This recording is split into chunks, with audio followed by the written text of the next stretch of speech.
Hi students. तो आज हम पढ़ने जा रहे हैं कूलम्स लॉ के बारे में। ठीक है भाई, कूलम्स लॉ है क्या, कैसे इसके पीछे उस जो है लॉजिक्स हैं, क्या हमने इसको कैसे अंडरस्टैंड किया और कूलम्स लॉ हमें बताता किस चीज़ के बारे में है। तो चलो देखते हैं भाई। देखो, कूलम्स हमारे एक साइंटिस्ट थे जिन्होंने जो है इलेक्ट्रोस्टैटिक के ऊपर बहुत काम किया था। ठीक है, तो इन्होंने एक लॉ बनाया जो हमें इसके बारे में बताता था कि दो चार्जेस के बीच में जो है भाई फोर्स का मैग्नीट्यूड कितना रहता है। ठीक है, तो इन्होंने कुछ लॉजिक्स लेकर चले एंड देन उससे हमें एक लॉ बना कर दिया। काफ़ी टीचर्स या काफ़ी स्टूडेंट्स इसको ऐसे भी याद कर लेते हैं कूलम्स लॉ को कि भाई ये ग्रेविटेशन लॉ ही है, बस मास की जगह हमने चार्जेस को रख दिया। बट नहीं, हर चीज़ के पीछे एक लॉजिक होता है। तो भाई कूलम ने क्या किया, कूलम ने दो चार्ज लिए और जो है लैब के अंदर उसने एक्सपेरिमेंट्स किए। ठीक है, और उन्होंने वहाँ पर देखा कि मान लो अगर ये दोनों ही चार्जेस इक्वल हों तो चार्ज और फोर्स के बीच में रिलेशन कुछ ऐसा आ रहा है, स्क्वायर। अब उनको कैसे पता चला कि फोर्स और चार्ज के बीच में रिलेशन जो है ये बन रहा है भाई, डायरेक्टली प्रोपोर्शनल बन रहा है और चार्ज का स्क्वायर आ रहा है। देखो भाई, आपने 11th में एक चीज़ पढ़ी होगी, ग्राफ्स। तो ग्राफ्स हमें क्या क्या बताते हैं, ग्राफ्स क्या हमें दो क्वांटिटीज़ के बीच का रिलेशन बताते हैं। ठीक है, कि वो कैसे एक क्वांटिटी के बढ़ने से दूसरी क्वांटिटी क्या नेचर शो करती है।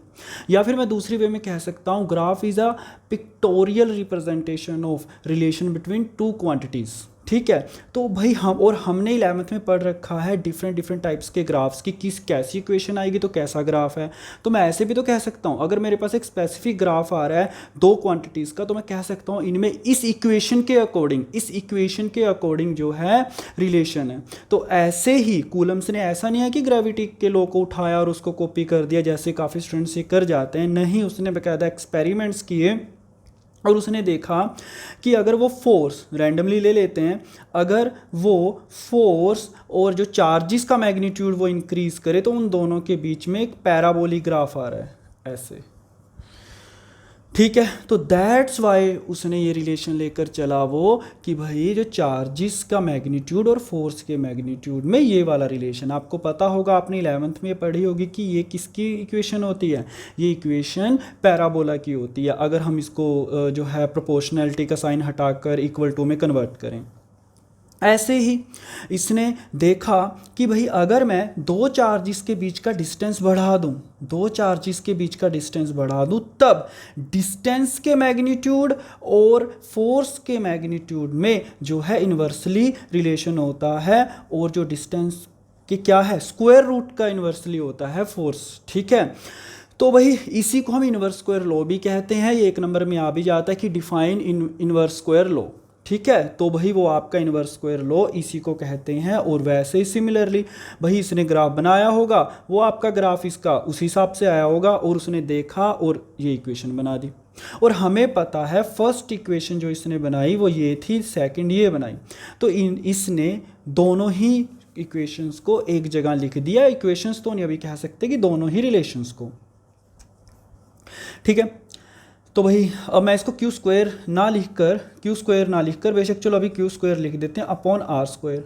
पर अगर दोनों चार्जेस इक्वल नहीं हैं तो भाई मैं इसी को ऐसे भी लिख सकता हूँ, Q1 Q2।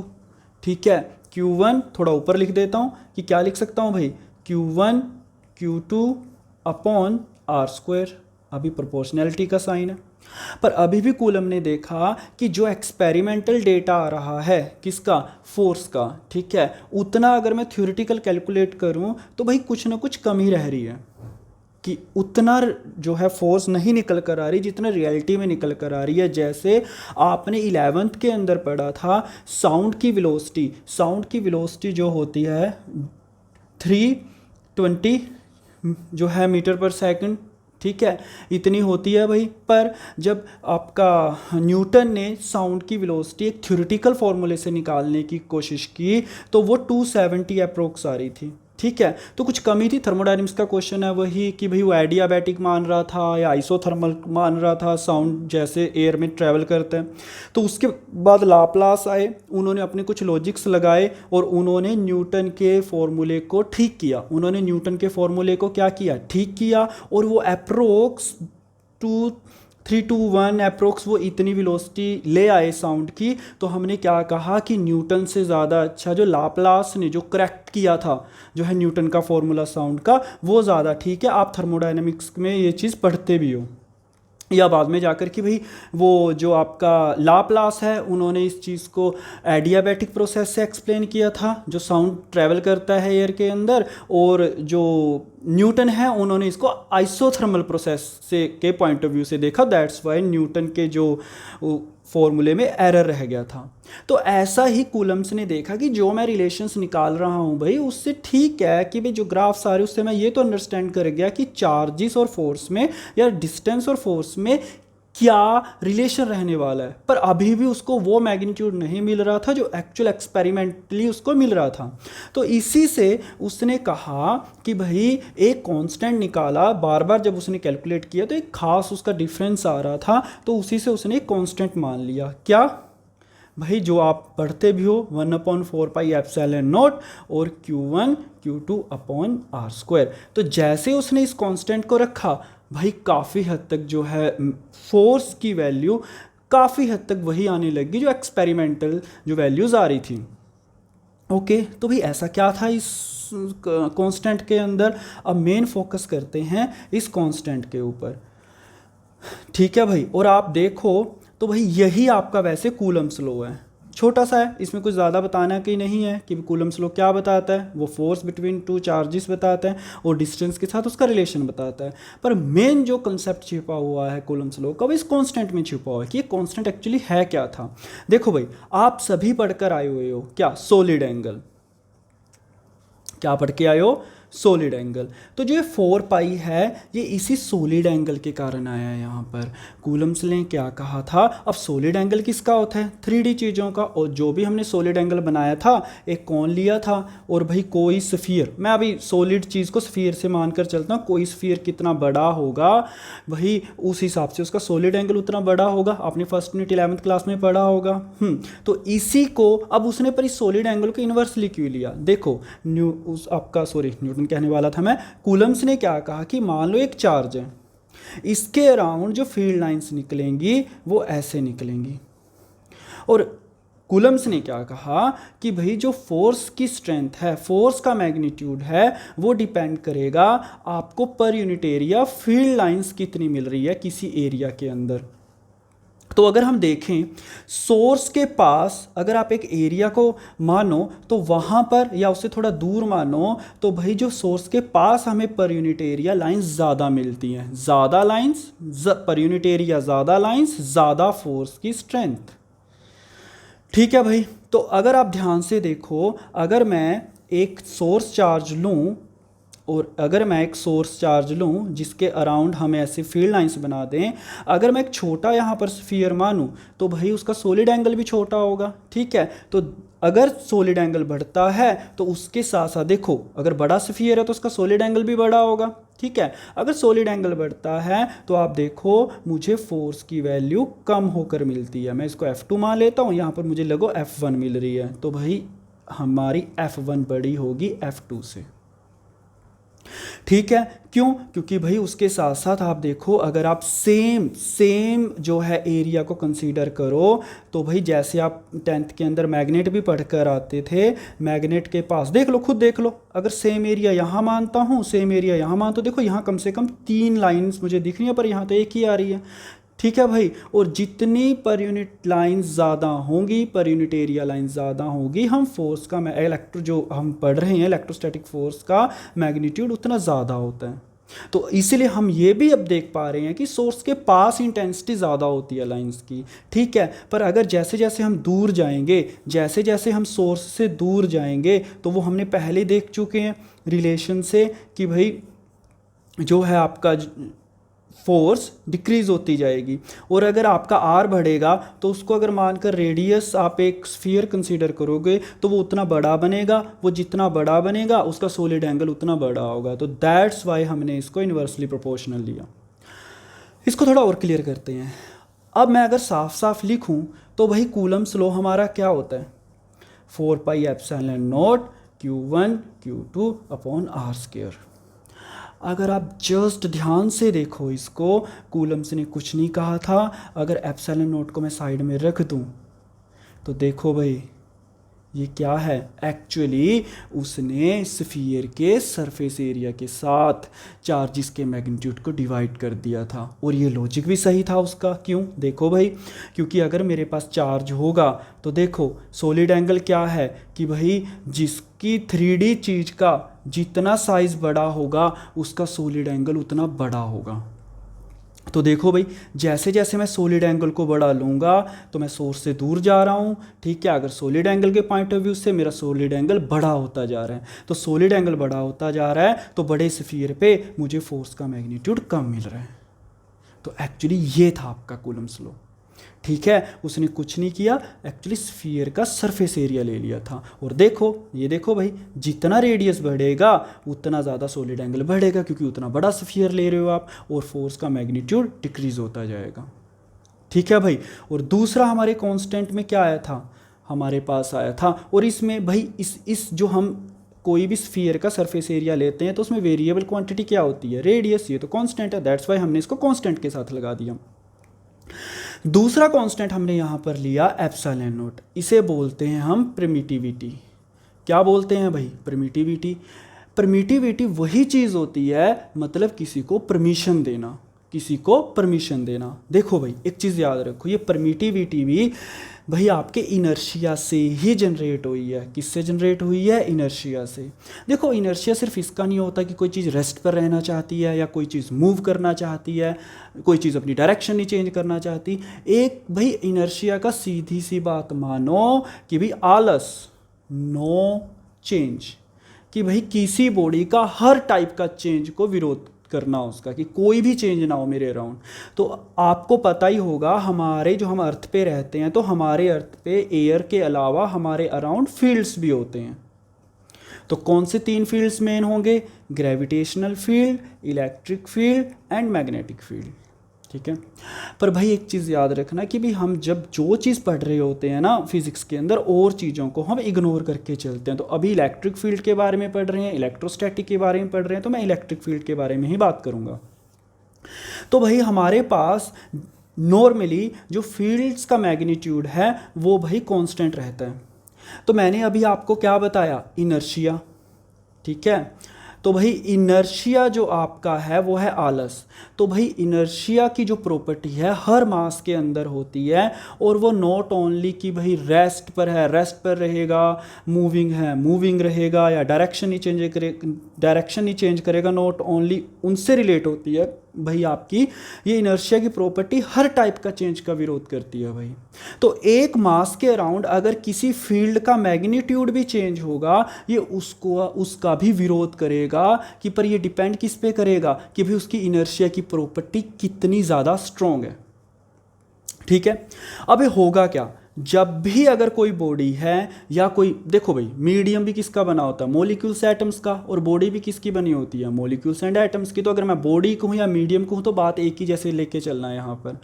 मान लो अगर कहीं बाहर से एक्सटर्नल इलेक्ट्रिक फील्ड आ रहा है, ठीक है। अगर एक्सटर्नल इलेक्ट्रिक फील्ड आ रहा है तो भाई जो ये मास है वो इसका विरोध करेगा। क्यों? क्योंकि ये जो एक्सटर्नल इलेक्ट्रिक फील्ड है इसके अराउंड, इस बॉडी के अराउंड इलेक्ट्रिक फील्ड का मैग्नीट्यूड चेंज कर रहा है, ओके।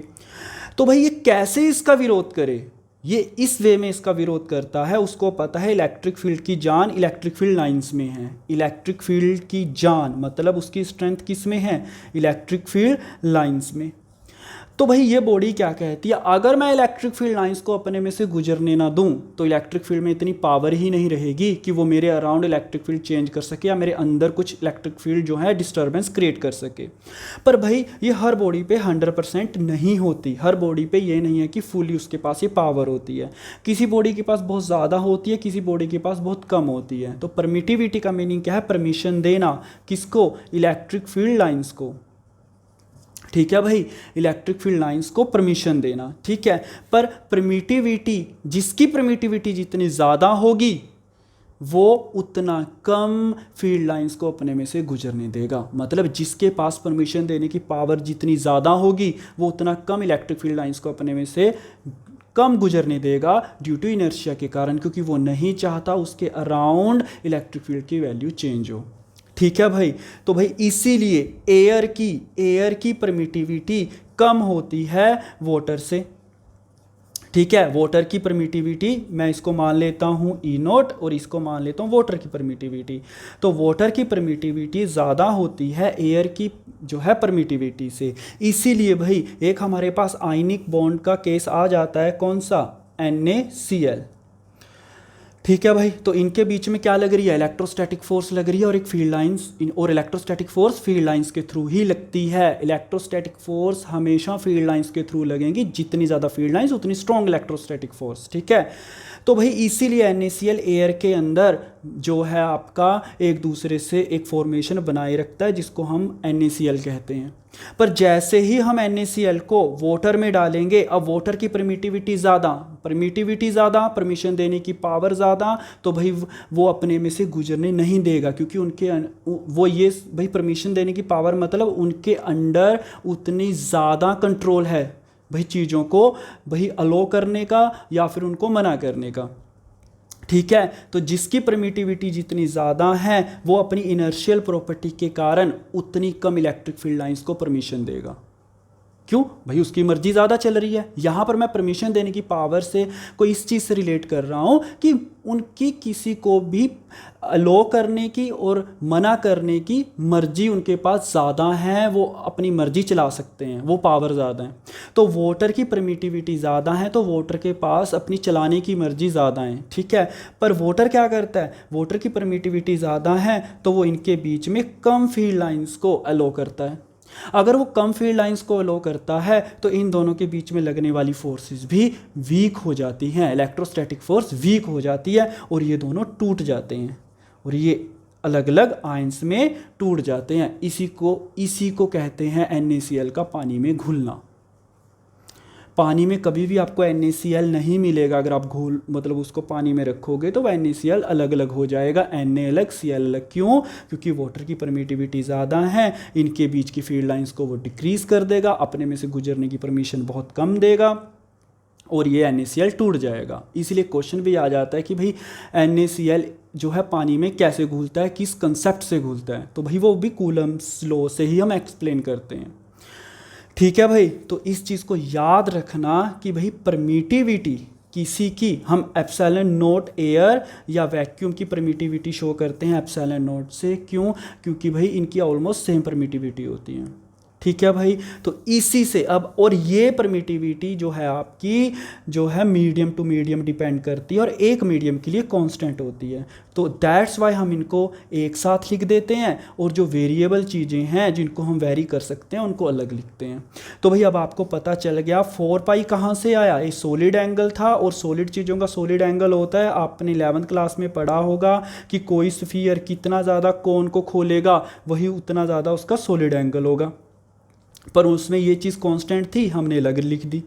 परमिटिविटी इनर्शियल प्रॉपर्टी के कारण आई थी, क्योंकि हर कोई बॉडी जो है भाई चेंजेस का विरोध करती है।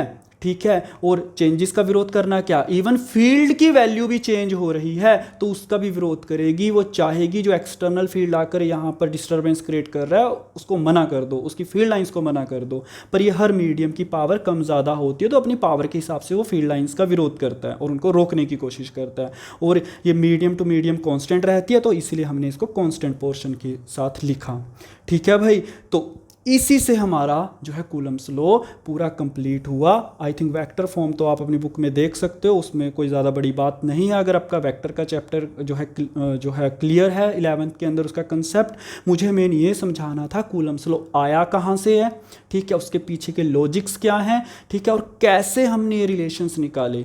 हमने ये रिलेशंस ग्राफ से, एक्सपेरिमेंटल जो वैल्यूज़ आई हैं उनसे निकाले हैं। देखो भाई, इक्वेशन से हम ग्राफ बना सकते हैं, और जिस हिसाब से दो क्वांटिटीज़ के बीच का ग्राफ आ रहा है उससे हम समझ सकते हैं इनके बीच का रिलेशन क्या होगा। इसलिए आपने देखा होगा ज़्यादातर एक्सपेरिमेंट्स में आपसे ग्राफ बनवाए जाते हैं ताकि हम अच्छे से अंडरस्टैंड कर सके दोनों क्वांटिटीज़ का रिलेशन, ठीक है। पर जैसे हमने निकाला तब भी हम एक्सपेरिमेंटल वैल्यू से नहीं वो कर रहे थे, तो हमने फिर एक कांस्टेंट की वैल्यू रखी, और कांस्टेंट को ऐसे नहीं रख दिया, ठीक है। कांस्टेंट का भी एक लॉजिक था। एक्चुअली जो आपका कूलम था उसने क्या किया, उसने एक परमिटिविटी मतलब इनर्शिया से पैदा हुई हर मीडियम की प्रॉपर्टी, ठीक है, परमिशन देने की पावर फील्ड लाइंस को, और जितनी ज़्यादा परमिटिविटी उतनी कम परमिशन देगा वो, क्यों, उसको चेंजेस का विरोध उतना ज़्यादा इंटेंसिटी से करेगा वो, ठीक है। और दूसरा भाई आपका ये एक्चुअली यहाँ से आया था 4 पाई सरफेस एरिया ऑफ स्फीयर, क्योंकि जितना बड़ा स्फीयर होगा भाई उतना बड़ा सॉलिड एंगल होगा, और हम सोर्स से देखो भाई ये स्फीयर बड़ा होगा, ये जितना दूर हम अपने सोर्स से जाएंगे इलेक्ट्रिक फील्ड के अंदर, इलेक्ट्रिक फील्ड की इंटेंसिटी उतनी कम होती चली जाएगी। आप भी देखो ये इतने कम में इतनी फील्ड लाइंस और इतने बड़े एरिया में उतनी लाइंस, तो भाई ये डाइल्यूट हो जाएगा यहाँ पर इसका असर। तो आई होप आपको कूलम्स लॉ जो है समझ आया होगा, इसके पीछे का कंसेप्ट समझ आया होगा। फिर भी अगर आपका कोई डाउट है तो आप कमेंट में लिख देना, मैं वहाँ पर आपको एक्सप्लेन करने की कोशिश करूँगा। तो ठीक।